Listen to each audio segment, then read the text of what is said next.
Et Seigneur, merci. Ta grâce, merci de nous avoir réveillés ce matin.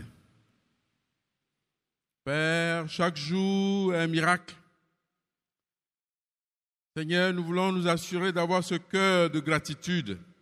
Je te dis merci de nous réveiller chaque jour. Nous sommes ici pour te louer. Père, à présent, nous voulons plonger nos yeux dans ta parole qui donne la vie. Je prie que tu disposes nos cœurs pour que nous puissions saisir le message que tu as pour nous. Sois loué, sois honoré au nom saint de Jésus. Amen.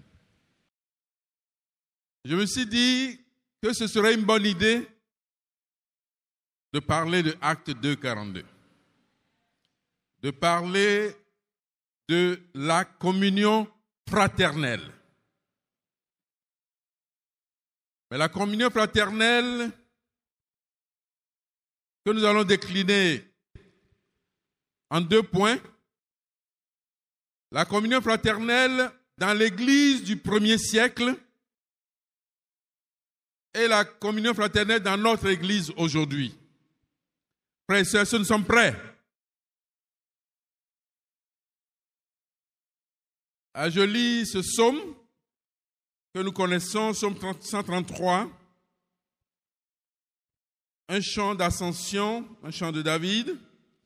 Et je lis, voyez comme il est bon et agréable pour des frères et des sœurs de demeurer dans l'unité, ou bien demeurer ensemble. C'est comme l'huile précieuse sur la tête qui coule sur la barbe d'Aaron,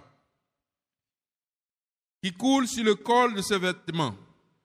C'est comme la rosée de l'Hermon qui tombe sur les montagnes de Sion. C'est là que l'Éternel a ordonné la bénédiction, la vie pour toujours. Amen, frères et sœurs.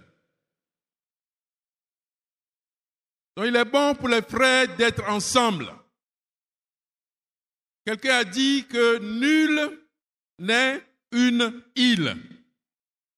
C'est-à-dire que tu nais, tu vis, et tu vis seul. Tu dis que ma relation avec Dieu, c'est entre moi et Dieu. Tu ne viens pas à l'église,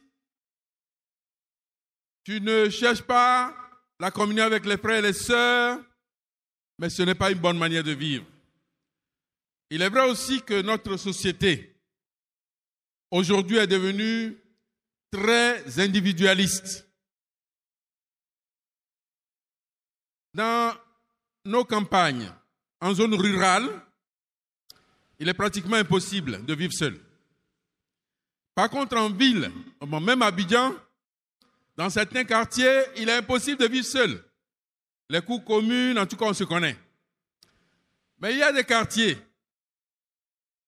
Cocody ici, où pour voir les voisins, il faut un protocole.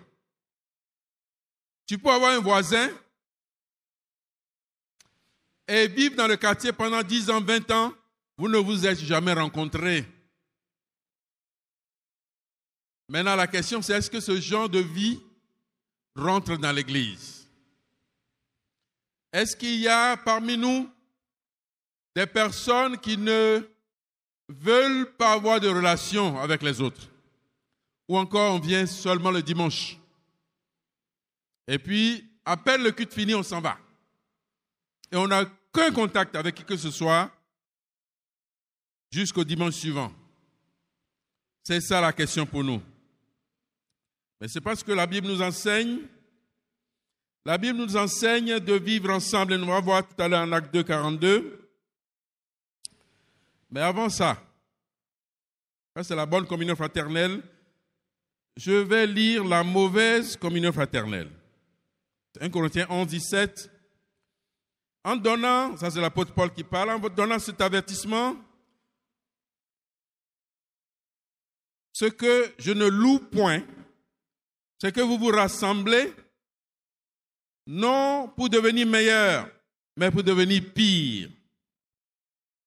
Et d'ailleurs, j'apprends que lorsque vous réunissez en assemblée, il y a parmi vous des divisions, et je le crois en partie. Car il faut qu'il y ait des divisions parmi vous afin que ceux qui sont approuvés soient reconnus comme tels au milieu de vous. Lors donc que vous réunissez, ce n'est pas pour manger le repas du Seigneur. Car quand on se met à table, chacun commence par prendre son propre repas. Et l'un a faim, tandis que l'autre est ivre. N'avez-vous pas vos maisons pour y manger et boire? Ou méprisez-vous l'Église de Dieu? Et faites-vous honte à ceux qui n'ont rien? Que vous dirai-je? Vous louerai-je? En cela, je ne vous loue point. Ici, l'apôtre Paul dénonce l'attitude de personnes qui ont des moyens. Je crois qu'à l'époque, dans l'église de Corinthe, tout porte à conclure que le repas du Seigneur était un vrai repas qui se faisait au début du culte. Donc les riches venaient et se mettaient à table et mangeaient et buvaient jusqu'à devenir ivres, pendant que le frère pauvre, la sœur pauvre, vient et n'a rien à manger. Paul dit ici, n'avez-vous pas vos maisons pour manger? En réalité, le repas qui se passe ici n'est pas le déjeuner ou le dîner ou le petit déjeuner ordinaire. C'est un repas, c'est le repas du Seigneur. Et il fallait que tout soit mis ensemble, qu'on s'attende. Ici, il ne s'attendait pas. Celui qui venait, il avait beaucoup, il pensait à lui seul, il mangeait jusqu'à se saouler dans le culte. C'est la mauvaise communion fraternelle. Un autre point de mauvaise communion fraternelle, c'est que nous soyons ensemble. Mais au lieu de nous aimer, de nous pardonner, nous cherchons à savoir sur la vie de chacun ce qui ne va pas. Et nous devenons champions de savoir tous les détails de la vie de quelqu'un, au point à étiqueter sur une personne les péchés que la personne a commis il y a 10 ans, il y a 15 ans. Dis, c'est ça qui te définit. Alors que depuis longtemps, la personne s'est repentie. Alors, l'énergie que nous prenons à nous renseigner sur la vie des gens, ne serait-ce pas mieux d'utiliser cette énergie pour réparer nos propres vies, pour prêcher la parole et faire venir de nouvelles personnes gagner des âmes? Cette énergie dépensée ainsi n'est pas constructive. Dieu oublie nos péchés. Et nous aussi, nous devons oublier les péchés des frères et sœurs. Bien sûr, il faut la repentance, mais il est très important. Ça, ce n'est pas une bonne communion fraternelle. Maintenant qu'on a parlé de ce qu'il ne faut pas, nous allons aller dans la vraie communion fraternelle telle que nous le voyons au 1er siècle. Actes chapitre 1. Théophile. J'ai parlé dans mon premier livre de tout ce que Jésus a commencé de faire et d'enseigner dès le commencement, jusqu'au jour où il fut enlevé au ciel, après avoir donné ses ordres par le Saint-Esprit aux apôtres qu'il avait choisis. Après qu'il eut souffert, il leur apparut vivant et leur en donna plusieurs preuves, se montrant à eux pendant 40 jours et parlant des choses concernant le royaume de Dieu. Et nous voyons par la suite, dans ce chapitre 1, que Jésus avait ordonné aux 120, et Marie, sa mère, était parmi, de ne pas s'éloigner de Jérusalem. Voilà. Et que ce groupe et ceux qui viendront seront ses témoins à Jérusalem, dans toute la Judée, en Samarie et jusqu'aux extrémités de la terre. Chapitre 2. Et nous voyons comment cela se passe. Alors, il se fait que pour la fête de Pentecôte, qui est une fête juive, que des Juifs qui ont l'habitude de venir à Jérusalem chaque année pour fêter la fête juive de la Pentecôte sont venus en grand nombre de plusieurs destinations.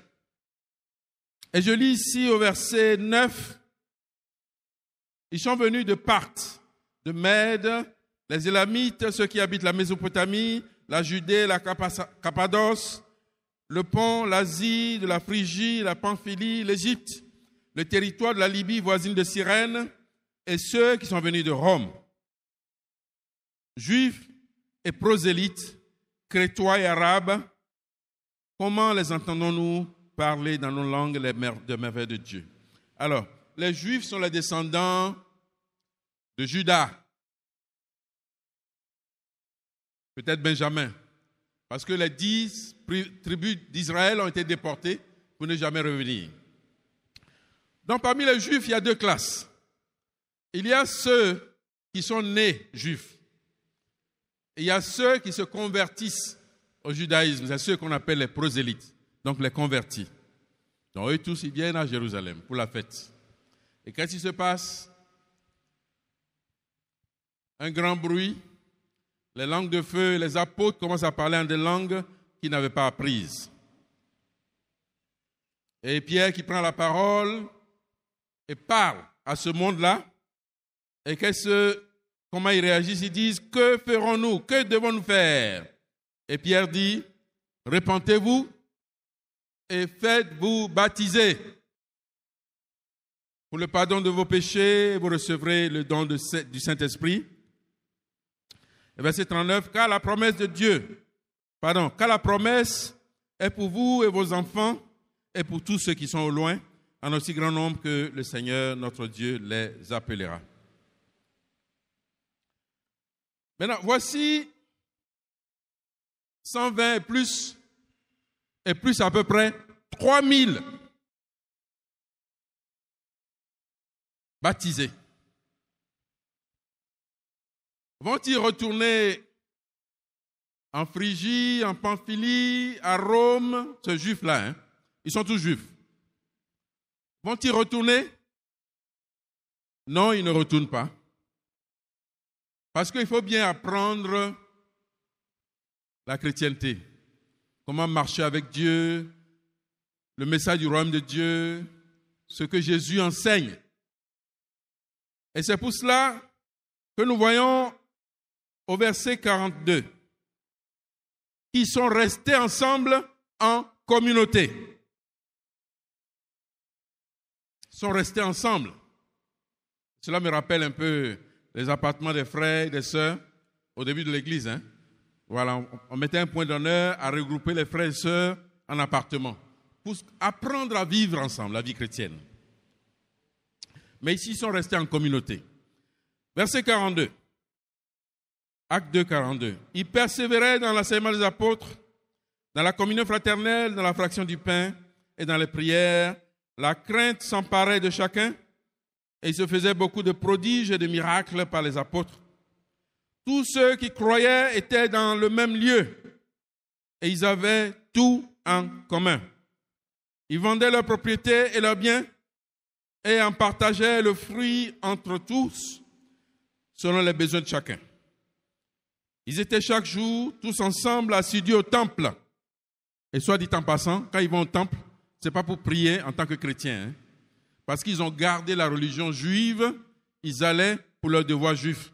Et après, ils revenaient, ils étaient en tant qu'église. Ils allaient assidus au temple, ils rompaient le pain dans les maisons et prenaient leur nourriture avec joie et simplicité de cœur, louant Dieu et trouvant grâce auprès de tout le peuple. Et le Seigneur ajoutait chaque jour à l'église ceux qui étaient sauvés. Alors, ils étaient tellement unis, soudés, que le monde à l'extérieur voyait ce groupe et commençait à habiller le groupe. Et les gens, c'est un peu comme ils faisaient une demande. Est-ce qu'on peut se joindre à vous? Le Seigneur ajoutait. C'est le Seigneur qui ajoutait à leur nombre. Bon, après, on va voir qu'ils ont prêché aussi. Tellement prêché que les Sanhédrins leur intiment l'ordre d'arrêter de parler de Jésus. Mais c'est le genre de vie,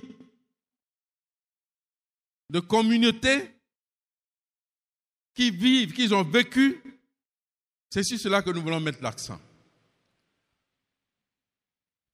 La Bible dit ici, ils étaient chaque jour ensemble. Verset 45, ils vendaient leurs propriétés, leurs biens. Et ils en partageaient le fruit en tout selon les besoins de chacun.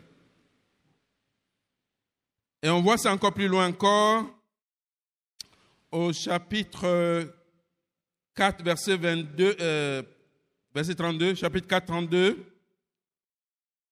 Chapitre 4, 32. La multitude de ceux qui avaient cru n'était qu'un cœur et qu'une âme.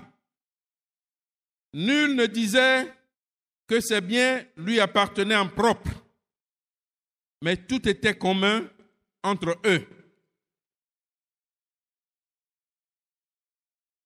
Il n'était qu'un cœur et qu'une âme.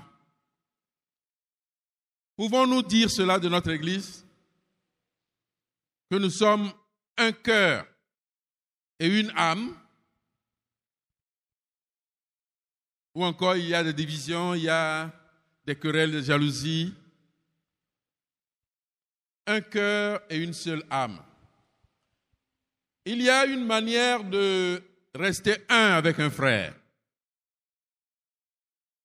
C'est de ne pas le regarder selon ses péchés. Parce que Dieu ne nous regarde pas selon nos péchés. Si je regarde un frère avec ses péchés, j'ai du mal à être un avec lui, à passer du temps avec lui, à l'aimer, à lui donner mon meilleur. Il n'était qu'un cœur et qu'une âme. Verset 34, Actes chapitre 4. Car il n'y avait parmi eux aucun indigent.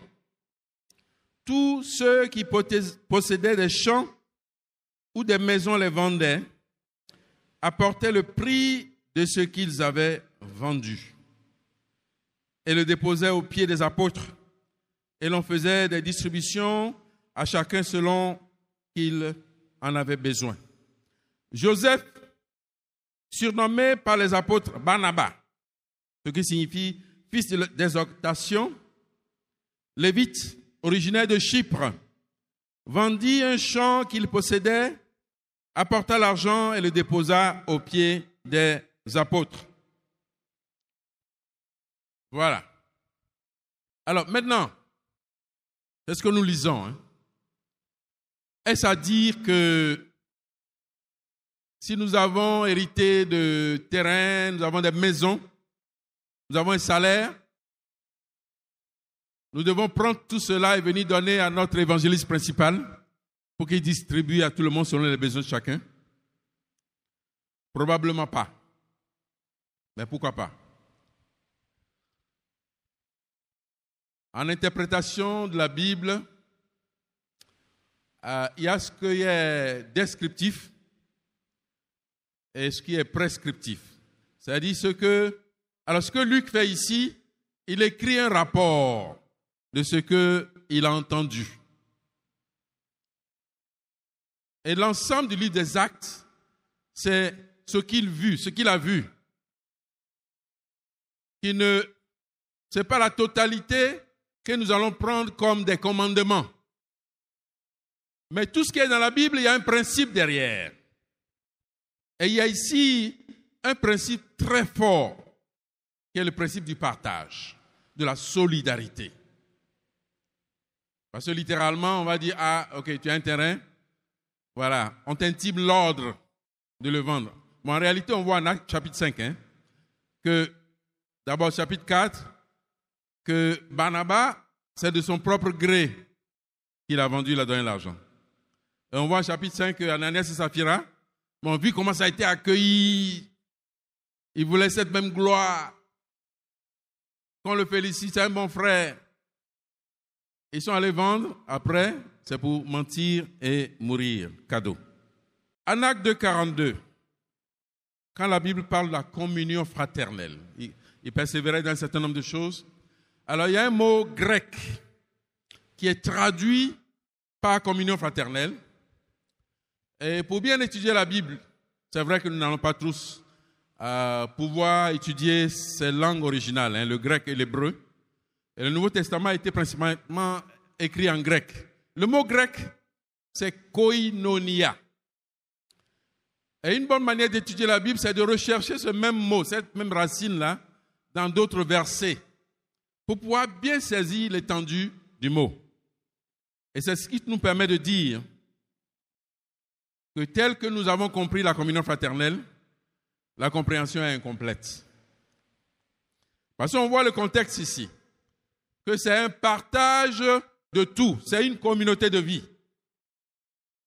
Bon, nous, notre compréhension, quand on dit c'est le moment de la communion fraternelle, bon, c'est le moment de parler entre nous, causer, s'enquérir, voilà, de la vie des frères et sœurs, c'est très très bien. Ou encore les agapés, on mange ensemble. Mais ici, ça ne se limite pas à cela. Hein.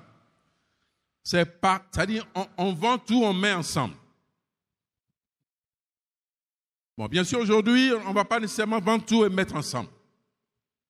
Mais est-ce que nous pouvons aller un peu plus loin que ce que nous faisons déjà? C'est ça la question. Donc, je viens au deuxième point. La communion fraternelle aujourd'hui dans l'Église. Et sur ce point, nous sommes sur la bonne voie. Je lisais un livre récemment. Le titre, c'est « Quand le christianisme était nouveau ». En anglais, c'est « Will the real heretics please stand up » de David Berceau. Et dans ce livre-là, l'auteur a fait une étude de comment l'Église du premier siècle était. Quelles étaient leurs pratiques, leurs croyances, leurs doctrines, pas seulement dans la Bible, mais après. Ceux que nous on appelait les pères de l'Église, en réalité c'était des chrétiens ordinaires, parfois des évêques, comme Polycarpe, Irénée. Eux aussi ils ont écrit. Mais ce qu'ils ont écrit nous permet de voir qu'est-ce que l'Église du premier siècle croyait et pratiquait. C'est utile parce qu'aujourd'hui, chaque Église doit pouvoir s'identifier à ce qui se faisait, non seulement dans la Bible, mais aussi peu après. Parce qu'on sait aussi que l'Église s'est corrompue à partir de l'an 300, 400, 500. Voilà, l'Église et le monde se sont unis et puis voilà, l'Église est devenue n'importe quoi. Et dans ce livre, je regardais un peu le baptême. Et il était confirmé que le baptême était important. Ce n'est pas pour la forme. Il fallait se repentir et se faire baptiser pour le pardon des péchés et recevoir le don du Saint-Esprit. Donc, la communion fraternelle, telle que décrite ici, est un standard, une norme vers laquelle nous devons tendre.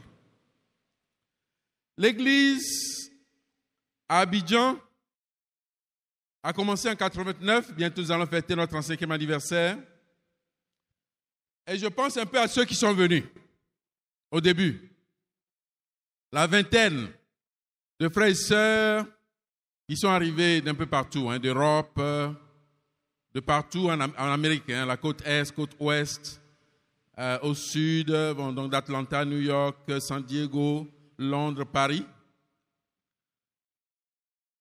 À ce moment-là, quand on repense à ce qui s'est passé, il y a eu beaucoup de sacrifices. L'église de New York, qui est officiellement l'église qui a envoyé la mission, a pris en charge une petite poignée de ceux qui étaient dans l'équipe missionnaire. Les autres ont trouvé de l'argent pour acheter leur propre billet d'avion. Et quand ils sont arrivés, l'hôtel où ils ont logé, ils ont payé leur propre hôtel. Ils ont cherché du travail tout de suite. Et ils se sont pris en charge jusqu'à des années. Ça, c'est un exemple qui se rapproche un peu de ce que Barnabas a fait. Un autre exemple. Il y a un frère de, si je ne me trompe pas, Boston, il est décédé maintenant, il était industriel. Il s'appelait Bim. Il fabriquait des ceintures de voitures et il était devenu très riche. Et quand sa mort approchait, il a dit, les intérêts de ma fortune, je donne à l'Église pour former tous les étudiants qui sortent de l'école et qui veulent rentrer dans le ministère à plein temps. Donc, il y a une fondation qui a été faite, qu'on a appelée BIM Foundation.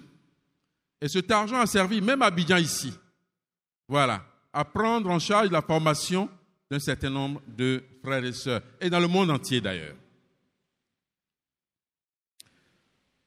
Nous avons fait une règle dans notre zone, et on l'a dit souvent, c'est ne souffre pas seul.